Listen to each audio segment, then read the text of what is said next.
आप तमाम बच्चों को, शिक्षक गणों को, मेरे साथी मित्रों को एवं संपूर्ण देशवासियों को भारत के पूर्व प्रधानमंत्री, राष्ट्रीय कवि, भारत रत्न से सम्मानित श्रद्धेय अटल बिहारी वाजपेयी जी को हम सभी उनके जयंती पर नमन करते हैं, वंदन करते हैं। आज 25 दिसंबर अटल बिहारी वाजपेयी जी का जयंती है। इस शुभ अवसर पर, क्योंकि आज के दिन भारत को एक रत्न मिला था, उस रत्न को, उन भक्त को जो राष्ट्रीय भक्त थे, उनको संपूर्ण देशवासी के तरफ से, संपूर्ण हैप्पी मॉडल स्कूल के विद्यार्थी के तरफ से, संपूर्ण हैप्पी मॉडल स्कूल के शिक्षक गण के तरफ से उनको अभी हम लोग फूल से अर्पित करते हैं, वंदन करते हैं, अभिनंदन करते हैं।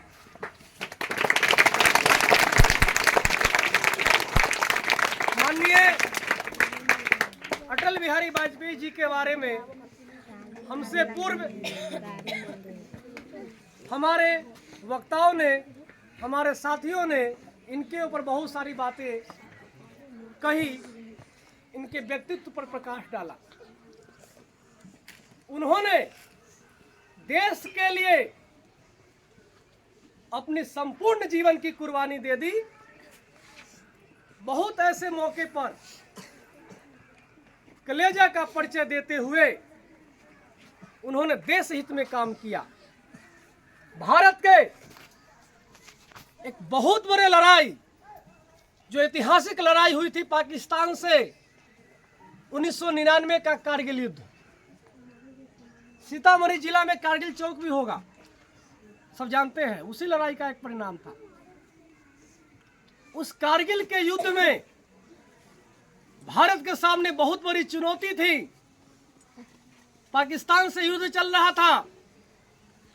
पाकिस्तान का जो भूस्थलीय जो आकृति है वो थोड़ा ऊंचाई पर पड़ता है, और भारत का जो आकृति है, भूस्थलीय आकृति, भौगोलिक दृष्टिकोण से देखिएगा, भारत का थोड़ा नीचे पड़ता है।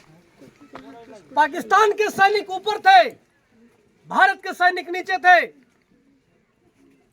अब जाहिर सी बात है, जब ऊपर से कोई गोली चलाएगा, कोई नीचे से ऊपर चलाएगा, तो ऊपर वाला थोड़ा भारी पड़ता है। पाकिस्तान के सैनिक ऊपर थे, भारत के सैनिक नीचे थे। फिर भी अटल बिहारी वाजपेयी ने जोश भरा और हमारे देश के वीर जाबाज सैनिकों ने पूरी ताकत के साथ लड़ाई लड़ा।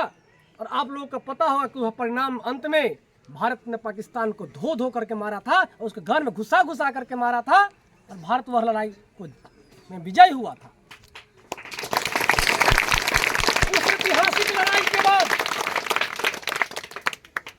अटल बिहारी वाजपेयी ने भारत के पूर्व राष्ट्रपति माननीय एपीजे अब्दुल कलाम, सबको नाम जानते होंगे, भारत के प्रधानमंत्री अटल बिहारी वाजपेयी थे और राष्ट्रपति एपीजे अब्दुल कलाम थे। एपीजे अब्दुल कलाम एक वैज्ञानिक भी थे। उनके साथ में कंधा से कंधा मिलाकर के अटल बिहारी वाजपेयी जी ने परमाणु का परीक्षण किया। भारत अधिक शक्तिशाली देशों के श्रेणी में नहीं आता था, लेकिन उस परमाणु के परीक्षण के बाद दुनिया के नजर में विश्व के ताकतवर देश की श्रेणी में हमारा भारत का भी नाम आने लगा। उसके बाद जो भी देश ने भारत में आंख दिखाने का प्रयास किया था, सबके अंदर में एक डर का माहौल पैदा हो गया कि भारत भी एक शक्तिशाली देश की श्रेणी में आ चुका है, और अगर भारत के सामने कोई ईंटा लेकर के आएगा तो भारत उसे पत्थर से मारने के लिए तैयार है।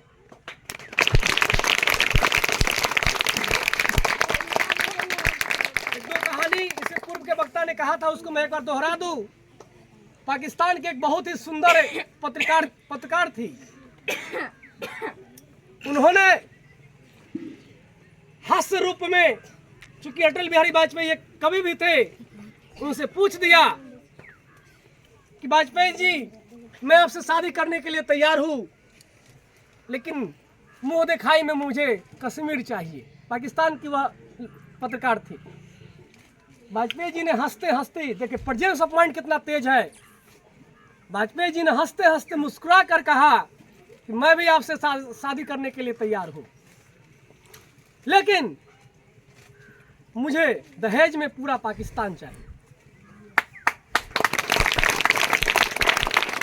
रात के समय फोन आया कि लड़ाई बंद करो नहीं तो पाकिस्तान परमाणु बम गिरा देगा।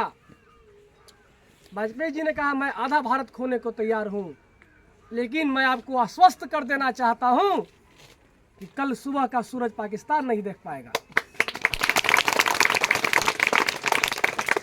एक बहुत बड़े वक्ता, बहुत बड़े कवि, भारत के प्रधानमंत्री, भारत रत्न से सम्मानित, हम सभी एक बार पुनः अटल बिहारी वाजपेयी जी को श्रद्धेय रूप से श्रद्धा के साथ उन्हें नमन करते हैं, वंदन करते हैं, और हम सभी यह प्रण लेते हैं, यह संकल्प करते हैं कि वाजपेयी जी के कदम पर 2 कदम, वाजपेयी जी के पद चिन्हों पर 2 कदम चलने का प्रयास करेंगे। अंत में आप सबका बहुत बहुत धन्यवाद।